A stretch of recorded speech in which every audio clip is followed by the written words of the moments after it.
Hello, everybody. Welcome back to Red Wolf Roundtable. You already know who I am. I'm Tristan Harlan. Here with my good friend, Cooper. Cooper, what's this doing here? Easton, can we get this out of here? Like, what's this? Oh my. No. What's going on? He's here! Oh my goodness! It's Dustin Sullivan! Oh my gosh. Welcome to Red Wolf Roundtable, Mr. Sullivan. Long time no see. Are we in trouble? Long time first. Oh no, wait. I've appeared one time when you guys tried to transfer out. You did. Are we in trouble? And I said, are we getting scared. canceled? nope. Okay. No one's getting canceled. Tristan? It's because something fun is happening this weekend that you guys can't keep me off the microphone. Where's my name on that monitor? I'm kidding. What's this weekend? This weekend, live from Philadelphia, Pennsylvania, and Lincoln Financial Field will host Wrestlemania 40 live on Peacock. And Hold the bell, Easton. Dong. No, the ding, ding, ding. I got the bell back there ready for you. Look at that. There you go. But we have a lot to talk about in this first segment. We try to do this every year when it's around WrestleMania time. One year we had Louis Walker, who sadly could not join us this time. So I'm the replacement. You said it, I didn't. But this year is a special year for you and I, Mr. Sullivan, because this year we finally got Cooper and Easton to join the WWE fandom. About time. Cooper, how are you feeling about WrestleMania in your favorite NFL team stadium? Home of the 2017 World NFL Champions. You know what?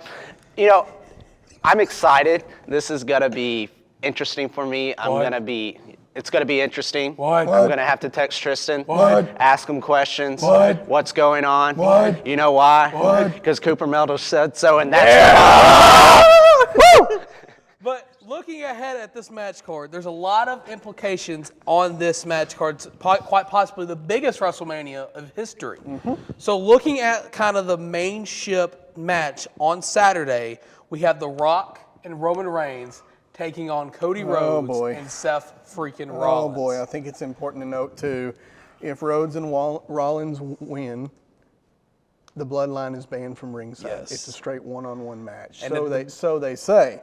But if the bloodline wins, if Roman and Rock win, it's bloodline rules. Anything goes. Right. So anything. So you're looking at this, kind of looking at it, and you're thinking, okay, for those that may not understand wrestling or understand the aura behind this sort of thing, give a little bit of a background here. So Cody Rhodes won the 2024 Royal Rumble, and he was indecisive of what champion he was going to pick because the rules state if you win the Royal Rumble, you could pick the champion of your choosing to face in the main event at WrestleMania. Yep. So they have a live sort of press conference in Las Vegas ahead of the Super Bowl. And Rock comes out, Roman comes out, Seth comes out, and Cody comes out, and they all kind of clash a little bit, sort of kind of like an Avengers feel. Well, and you got to premise it to the fact that The Rock came in and said, all right, I'm on the board, I'm making the call. It's biggest WrestleMania event of all time is going to be me versus Roman for the family. Yeah, and Cody That's comes it. out and Nothing says, personal, it's all for the family and for the entertainment side of it. And Cody says, No. You did not win the Royal Rumble. I did, so I faced Roman Reigns at Mania. They got a little bit of, tussling, physical altercation. Cody brings up the Bloodline's family, High Chief Pierre Maivia, Roman Reigns' grandfather, and now we're kind of slowly building to this match. And it's very interesting because there's a lot of different avenues that could happen in this match. Oh, yeah. And Cooper, I know you're kind of left in the dark a little bit because you don't understand the whole everything behind it like Sullivan and myself. Mm-hmm. But Sullivan, starting with you, looking at this match, which avenue do you think Triple H and the boys are going to pick to go on? I think it's got to be a match that will build tonight too, build the anticipation. It's all the entertainment factor. So I don't like it. I think you're going to see a bloodline win. Bloodline win. Interesting. I think The Rock will pin Cody. Mm-hmm. The lasting shot is similar to one of the final shots of WrestleMania last year. Cody sitting in the mat, in the ring, dejected look. They have to build that story of the story's not over after night 1. Right. Now he's going to have to go through a whole bunch of stuff night 2 to finish his story and win the Undisputed Championship. Cooper, as kind of the outsider looking in on this perspective, what do you think is going to happen? So, I made my pick this morning. We were watching the Pat McAfee show. Cody Rhodes came on. The crowd was singing his entrance song. That got me hyped. So give me Cody Rhodes and his partner. It's interesting to mention because you're seeing it on screen now. I actually was able to do sort of a simulation with the last year's WrestleMania set on WWE 2K24. And it's interesting to note in the game, I won't spoil every match, but in the game, in the tag team match, Rock and Roman win, and Seth Rollins never got tagged in. Really? Oh. Seth Rollins never got tagged in. Now, it's a little bit of a longer deal. Oh. You're seeing Cody's entrance now, the aura. Wait for it. Where is it? Is it coming? We got to do a little bit of the walk first. Wait for it. Wait for it. Wait for it. I mean, his entrance is just unreal no matter where you do it. Just because you get that fan portion of it. Wait. Whoa! But yeah, so it's a testament of time because they had the match at WrestleMania 32, I want to say, in Dallas, where it was Brock versus Roman. They unified the titles, the biggest main event of all time. Yep. But in typical WWE storyline telling, we're back here for 40, and it's kind of interesting to note Booker T said in a documentary from, I think, 2004 that Rock's going to be at WrestleMania 40. Right. Talk about long-term story building at its finest. So moving forward now, we have a little bit more on the match card for night 1. We have the Women's World Championship match. And I think this one's the Rhea versus Becky Lynch. Rhea Ripley, the champion, versus Becky Lynch. Mommy versus the man. Mommy versus the man. Wow. Well, yeah, it's odd, but I think it's a good match that'll probably end up It could either start the show, or be kind of that mid, first main event. Right. Because technically, I believe this would count as a main event. Match with it being championship. So So who do you guys got coming out on top of this one? I'll let Mr. Sullivan go first. Oh, I get to go first. Yes. Okay. Give me Becky Lynch. Let's go with the red hair. Let's go with the title change. Title changes that tend to lean towards the positive, more babyface person in the match at WrestleMania. So give me the man, Becky Lynch. All right. So my pick is based off, I've heard Peyton Burr talk about her. Boy. And I've heard Tristan talk about her. Give me Rhea Ripley. I'll take the Eradicator Rhea Ripley myself. Okay. See Mommy. Okay. But then moving forward, we have wild. a big time ladder match for the WWE Tag Team Undisputed Championships. Now Michael Cole has made a point that the match is not over till both sets of titles are off the sort of thing that hangs above the ring. Yeah. So I'm going to start this one off, but I think R-Truth and The Miz get the Raw Tag Team Championships, and I think DIY will get the SmackDown. I'm with you on the DIY getting SmackDown. I think Raw goes to the New Day. New Day rocks. New Day rocks. Oh, that's scary. We did that together. Wow. No, I think just New Day needs a cool moment, get back in the title scene. I think New Day pulls off that. I think DIY will get the first title to come down. The match continues. New Day pulls the second. We get the cool crowd moment with the New Day theme and the chants and everything. Right. So Cooper, looking at that match card or that match, who you got? Anybody but The Miz. Anybody but The Miz. I can't stand him. That's why I can't stand The Miz. even with R-Truth? I know. Anybody but The Miz. I'm sorry. I grew up when I had a little spurt where I did watch WWE for a little bit back in like 2011, and big John Cena guy, can't stand The Miz. There you go. Okay. So we're going to kind of skip around here because some matches aren't really necessarily that important in my opinion that I want to talk to you guys about. Yeah. But this next match, every 15 years this happens. It's the brother versus brother. Jey Uso versus Jimmy Uso. Yeet versus no Yeet. So what you guys think about this matchup? Cooper, I want to start with you. Two brothers going at it. Two actual brothers, unlike brothers. Undertaker and Kane. That was what? heartbreaking. What? Kayfabe lives. Kayfabe lives. Come on. I know, but I really don't know too much about this matchup. So could y'all give me just quick background on both of them? It's fully teased. Been one of the most storied tag teams in WWE history as the Uso brothers. And then got into the bloodline fact with Roman and family. One turns on one turns on the other, and it kind of goes back and forth. And of course, it all premises to which one Roman wants to win. Right. Honestly, but I don't think that happens. So who Give me main event Jay. Give you. Yeet. Yeet. Yeet. I can't believe I just said yeet on television. I'll be rocking with Mr. Sullivan. Okay, we got a clean sweep for Jey Uso. I think, I could see Jimmy winning, but in my heart of hearts, I want main event Jey Uso to win. Main event, you get that. Again, with WrestleMania, it's all about those cool ending moments with the fans, the music, the lights, the pyro. That's how it happens. So now we kind of move to one of the non-title storylines of the show. I don't think this is a night one match, but it's one I want to talk about regardless. It's AJ Styles taking on the megastar LA Knight. Yeah!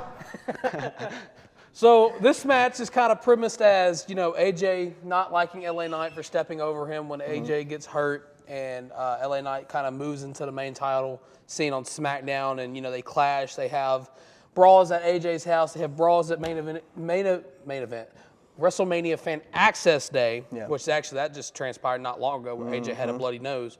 But Sullivan, I want to kind of get your thoughts on this match. Do you see maybe the megastar winning, or do you see this as a turn of events for AJ to get back in the main event scene? I'm always going to lean towards the good guys winning, and I think it's LA for sure. I think you're going to get that moment, and I think it also has to build towards after WrestleMania, too, of him continuing that megastar build maybe into a title situation. Yeah, Cooper. I mean, I know that's been one superstar you've been kind of a real big fan of is LA Knight. So I hear that darn catchphrase Tristan, all the time. I just need to let you know, I'm not a dummy. Yeah. LA Knight's going to win. Folks, can I premise as the professor and record of this show that is what LA Knight and the fans say on WWE. No one is being called a dummy. Yeah.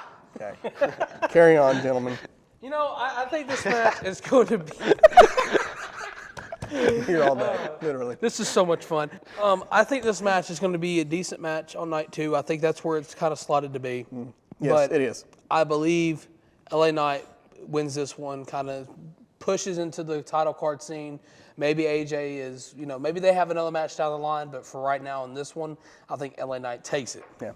Now, the next one is for the United States Championship, and we're kind of having to roll through these because, for time. But the triple threat match for the United States Championship, the Maverick Logan Paul will defend his title against KO and Randy Viper. Kevin Owens for preference. Orton. Okay. Yeah, so Kevin Owens, KO, taking on Randy Orton, not LA Knight, but Logan Paul. Dummy. For,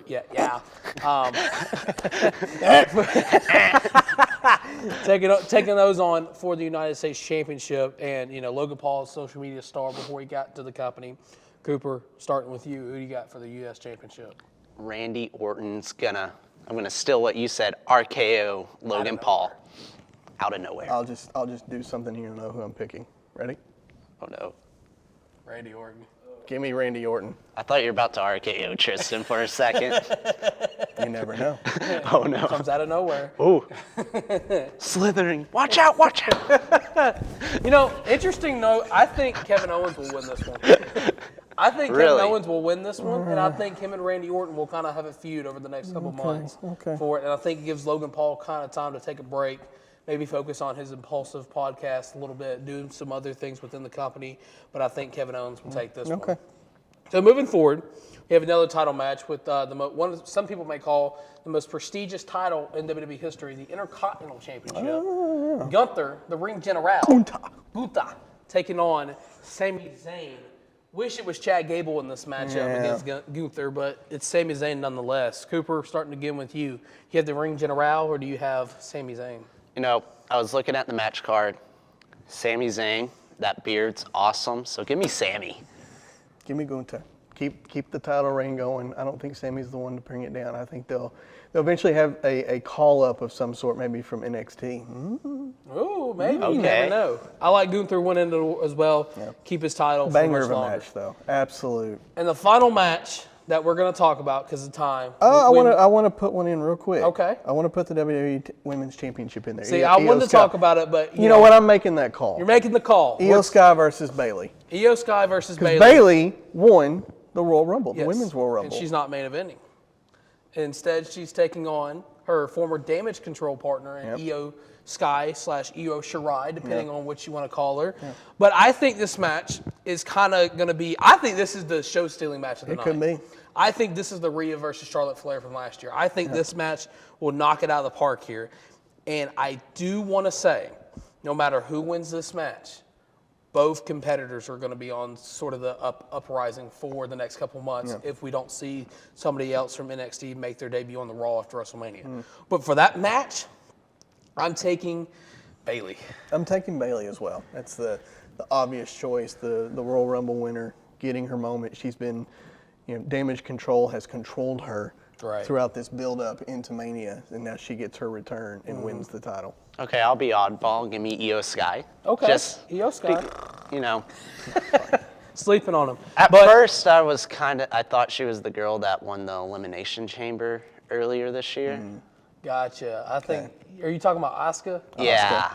So Asuka's actually in Damage Control, but she has a match earlier in a six-man tag match. I believe that's going to end up being the first night. But, we're not going to talk about that one because that doesn't really have any sort of implications for that one. But the last one I want to talk about before we let you go, Mr. Sullivan, is Night 2's main event. Somebody's going to go keep this show on the rails. Yeah, Lord knows. Easton's done a fine job. Bravo, sir. Good job. But on Night 2, the last match of WrestleMania 40, Roman Reigns versus Cody Rhodes for the WWE Undisputed Universal Championship. Two different matches could happen, either a normal 101 Bloodline band, or you could see a Bloodline rules match, which means it's pretty much a no-holds-barred match. Anything goes, no stoppage until the 1, 2, 3. Until 1, 2, 3, or the submission. Either way. We rarely ever see submissions. It's true, but you never know. Looking at this matchup, of course, you have a lot of different avenues you can have. But me personally, I want this to be the most overbooked match of all time. Agreed. I want everybody and their mother to come down and interfere in this match at some point. So I want to say, even if Cody and Seth beat The Rock and Roman in the tag team match, I still think Rock will use his executive board role to say, no, it's still a Bloodline and rules match. Unless somebody else on the board has something to say about that. It's time to play the game. Play the game. Give me Triple H somehow. I mean, he can't be active in it due to retirement, but he can throw his weight around. Yeah. He throws his weight around. Okay, you're right. I want it overbooked. I want superstars to come out, but I think you'll see a lot more coming out in defense of Cody. Because, again, if the Bloodline wins, we're in Bloodline rules, anything goes. You're getting to that end of the match card. You're going to have some surprises. Might have to step over some shattered glass to get to the ring. Okay. You may not be able to see who's coming to the ring after that. Cooper looks lost over there. No, is it who I think? Did you guess the two people that I've said here? If you can't see, I'm going to say Undertaker and... No? Well, I know one was Stone Cold Steve Austin, Austin 316. Is John Cena? Okay. John Cena comes out for Cody Rhodes. Hear me out. Oh, boy. Stone Cold, glass shatter, crowd pop. Yep. Comes out with a chair, hits Roman Reigns, knocks him out. Cody Rhodes, the American Nightmare wins. But I still don't. I don't think. He'll have a beer. I think the only person that has the lasting impact of the winner of this match is The Rock. See, I almost want to say Rock turns on Roman here and sets up for 41 in Minneapolis. Minnesota. Get your soda pop. Soda! What?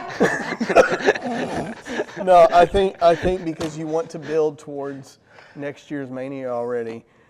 Oh, good Lord, y'all are a mess. I think eventually The Rock comes out and realizes that he has to be the larger person. He has to sit at the head of the table. He is the head of the table. he doesn't trust Roman, so Roman loses his belt. They set up Night 1 of Mania. Both of them probably take a bit of a break, let Cody have the spotlight with the title. What? And then we get ready for 41 next year, the main event being Rock Roman. What?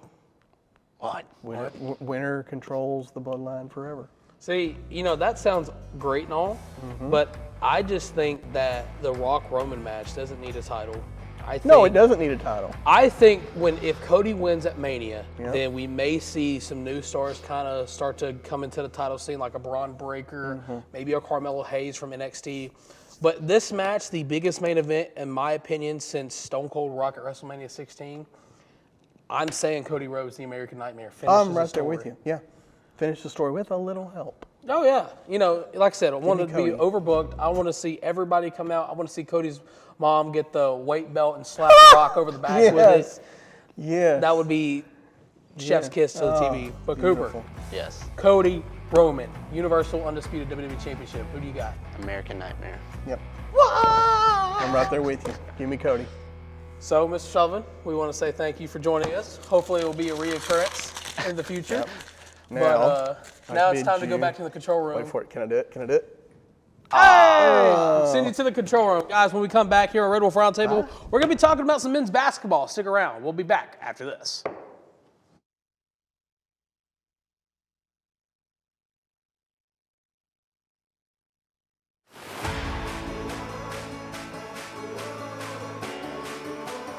I think one of the things I learned at Arkansas State was life is 10% of what happens to you, 90% of how you respond to it, and that's just something that I live by.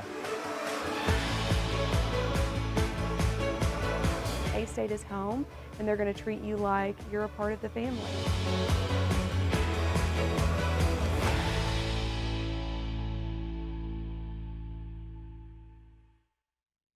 Students should watch ASU-TV just to see the creativity that a college student can get. The creativity that some of these students have is truly amazing.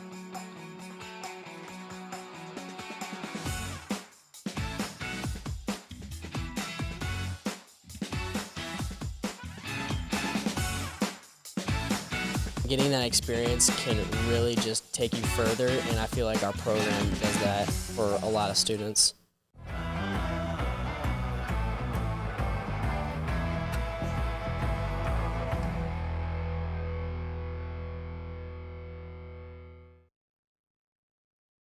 Welcome back to Red Wolf Roundtable here on ASU-TV. Now it's time to shift focus from WrestleMania to men's basketball around here at Arkansas State University. After last show from this show, Brian Hodson was extended through the 2029 season. Congratulations to him. But we've also added a lot of talent in the transfer portal. We hit on one from Ole Miss, but now that he's officially signed. But we also got another sort of shooting guard. Yeah, from we do. The University of Arkansas, Joseph Pinion. Yeah. He's Joseph Pinion. You're seeing it now. He went to high school in Morrilton, Arkansas. The Devil Dogs. Yes, he actually played De'Aaron Ford in the state championship game. Morrilton did come up short, and De'Aaron Ford won that, state title. But, De'Aaron and Joseph, they played with each other for a little bit at Arkansas. De'Aaron came here, and then now Pinion's like, you know what? He saw the style of play. He's going to fit really well into this lineup because, he didn't get that much playing time when he was at the University of Arkansas. So Pinion coming here, he'll fit perfectly because you're watching the Red Wolves play. They're shooting threes nonstop. That's their style of play. He's going to be set up. He's going to be no offense to the mayor, Bono. He's going to be kind of probably someone who's a little bit better than Avery Felts just shooting-wise. Now, Avery Felts, he's still going to be implemented in the lineup no matter what. But Pinion's going to be a really key player if Freddie Hicks decides to not come back. Right, and I understand you have a little bit of experience maybe playing Joseph Pinion back in your younger years of playing high school basketball. Yeah, ninth grade, Cabot had a little holiday classic when I was in ninth grade, and let's just say, kicked our butts. But we also, as we mentioned last week, we added a big forward from Ole Miss. He officially signed as well as Pinion. Rashard Marshall. And, this is going to be kind of the thing that a lot of A-State fans have been wanting to see from the basketball team from a long time, recruiting local kids, signing local talent. Got a guy from Morrilton and Pinion, got a guy from Believille and Rashad. So it's going to be interesting to see how people like him, Pinion, De'Aaron Ford, and all these other talents that we have from Arkansas kind of mesh well. And, that's something that I'm really impressed with Coach Hodson. He came here. He brought a couple guys from out of state, and it feels like year 2 for Coach Hodson, he's really hitting on in-state guys. He's talking to guys that, they went out of state because they didn't want to play at A-State or any in-state school. And now he's like, if you come here, you buy in, I'll get you to that next level. And we're really seeing it now. The Red Wolves are going to be one of the best team, if not the best team in the Sun Belt. We could see them, going on a James Madison run where I honestly feel like the Red Wolves may not have to win the Sun Belt Conference tournament next year to make it to March Madness. And, next season is going to be fun to watch as well. But I got to pose the question to you, Cooper.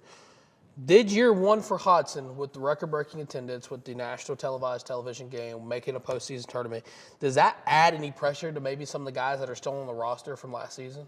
No, I feel like if anything, it's just lighting a fire. They saw what special things they can do when they're buying in, when the place gets rocking. I feel like next year, we might even have a fully sold out, not just a lower bowl sellout, a full sold out crowd here in Jonesboro, Arkansas. And, if people really bought in at the start of the year, and then, how some A-State fans are, they get lazy, they don't start showing up, and then we go on that run.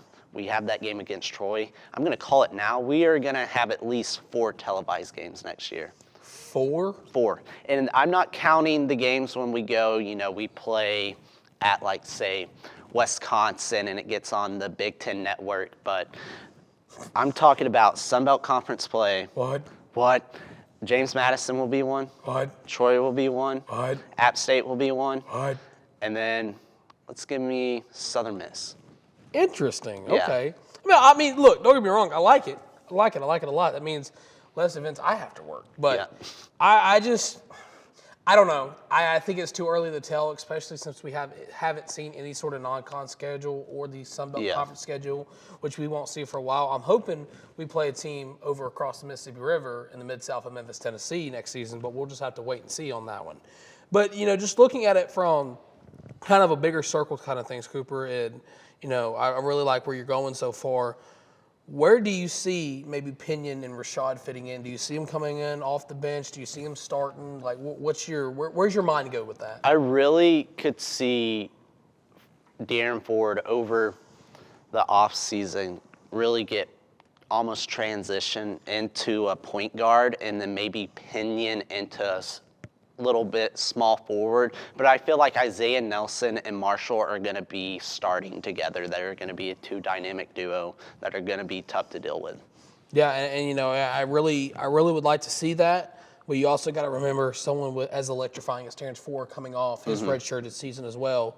So, it's going to be interesting to see. We got a lot of time from now to then. We still got a whole football season to go through. But Speaking of football, when we come back, we're going to talk about the home schedule that got announced here recently for Centennial Bank Stadium in the Arkansas State Red Wolves next football season. Stick around.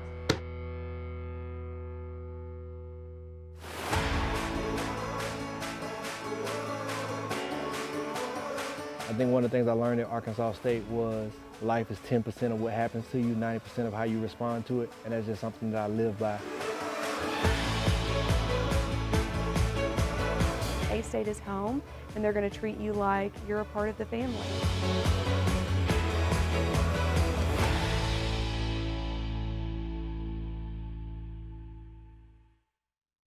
Students should watch ASU-TV just to see the creativity that a college student can get.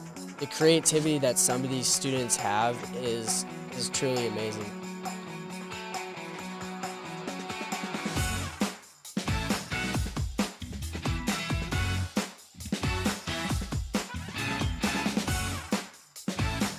Getting that experience can really just take you further, and I feel like our program does that for a lot of students.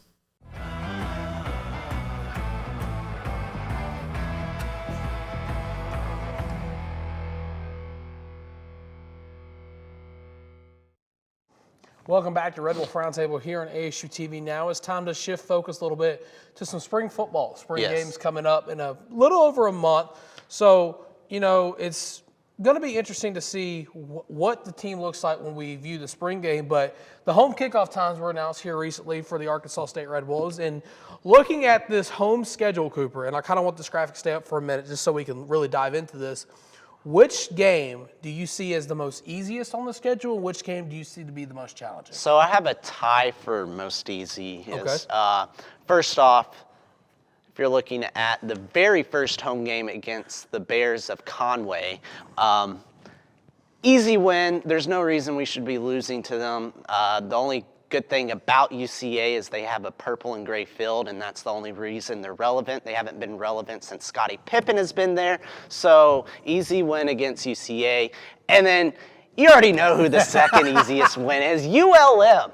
ULM's the worst team in college football, the worst team in the Sun Belt. What? Nothing's good about Louisiana Monroe. Who wants to even go there? You have terrible jerseys.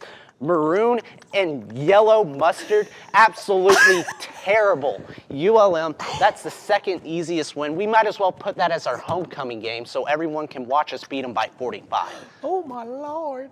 All right. Somebody's going to clip that for social media, and you think I went on a rant. Woo! Whew. Okay, you feel better now? Yes. Okay, we're good.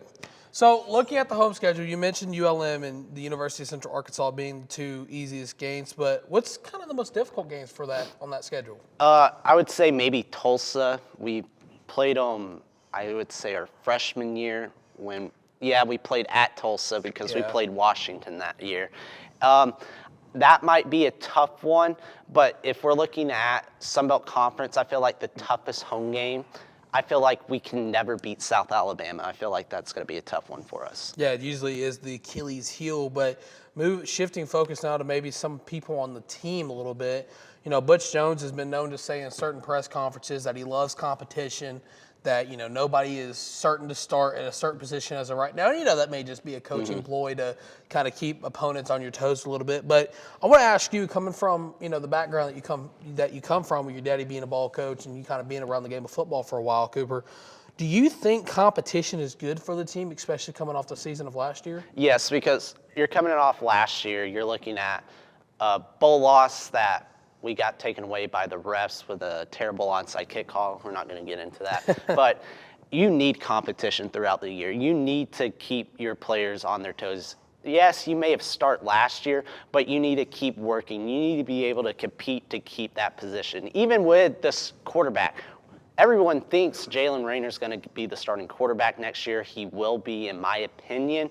But you need to tell him, be like, anything can happen. Like, your starting position's not guaranteed. Now, he did get a speedster. We're going to be a new slot receiver, quarterback transitioning into wide receiver with Malik Hornsby. So really, if we can maybe draw up a couple trick plays, because if a wide receiver was a quarterback, he will be able to throw the ball, but you need competition throughout all the spring to keep players on their toes and keep them humble.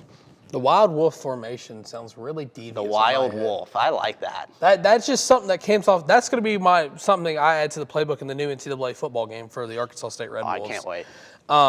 But just looking at it from a grand scheme of things, I definitely expect maybe the Red Wolves to have a better spring off season than they did last season, especially with Rayner kind of progressing and transitioning like he's been doing. He's a really good quarterback, but.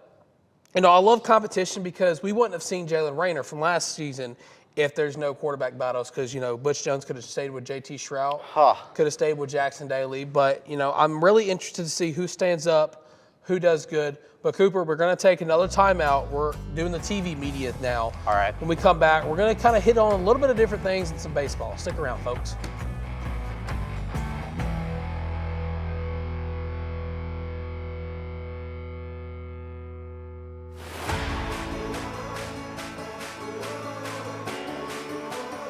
I think one of the things I learned at Arkansas State was life is 10% of what happens to you, 90% of how you respond to it, and that's just something that I live by. A-State is home, and they're going to treat you like you're a part of the family.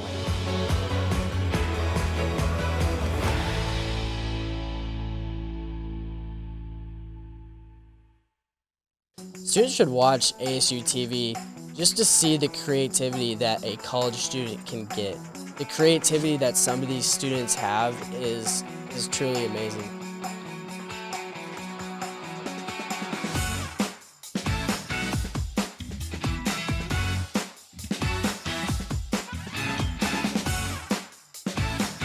Getting that experience can really just take you further, and I feel like our program does that for a lot of students.